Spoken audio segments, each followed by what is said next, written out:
Hello guys, সবাই কেমন আছো? আশা করছি সবাই ভালো আছো। আর আমিও অনেক অনেক ভালো আছি। দেখো, আজকে আমি একটা সুন্দর সকাল নিয়ে তোমাদের সাথে হাজির হয়ে গেছি।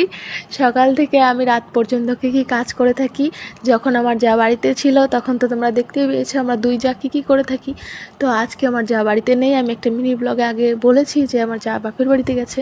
তো আমি একা একা কী কী কাজ করে থাকি সারা ডেলি ব্লগটা তোমাদের সাথে আজকে শেয়ার করবো, চলো।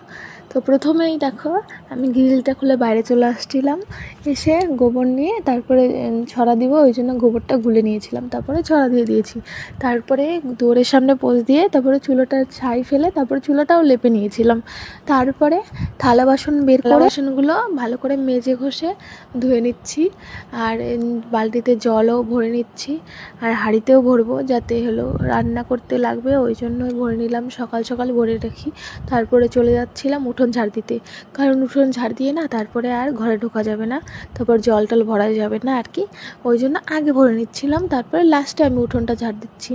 তারপরে কি বলতো, আমাদের এই উঠোনটা এত বড় যে 2-3 পার্টে ঝাড় দিতে হয়। এই যে দেখতেই পাচ্ছ যে প্রথমে এই যে সাইডটা ঝাড় দিয়ে নিলাম, তারপরে এখান থেকে সোজা রাস্তার ওদিকে ঝাড় দিতে হবে। আর একটা পার্ট কোথায়, যেখানে থামলাম প্রথমে, সেখান থেকে আবার কলপাড়ের পুরোটা, যাই হোক ওদিকে 3 পার্টে ঝাড় দিতে হয়। এত বড় উঠোন তোমরা দেখতেই পাবে, দ্বারা আমি একটু পরে দেখাচ্ছি। এই দেখো, রাস্তায় আসলাম, রাস্তায় এসে দেখো পুরো ভিউটা এত সুন্দর, মানে চারপাশ দিয়ে গ্রাম আমাদের এই যে গ্রামে, আর মাঝখানে একটা মাঠ, এত সুন্দর লাগছিল না। আর এই যে দেখো, আমি উঠোনটার কথা বললাম না, এত বড় রাস্তা থেকে আসলাম, দেখতেই পাচ্ছ। যাই হোক, তারপর উঠোনটা ঝাড় দিতে দিতে তো পুরো মাজা কোমর ধরে গেছিলো আমার, কিছু বলার নেই। যাই হোক, তারপরে ব্রাশ করে মুখটাও ধুয়ে নিচ্ছি। এখন হলো আমি স্নান করব, ওই জন্য জলটা দিয়ে দিয়েছিলাম বাথরুমে, তারপরে স্নান করে বেরিয়ে গেছিলাম।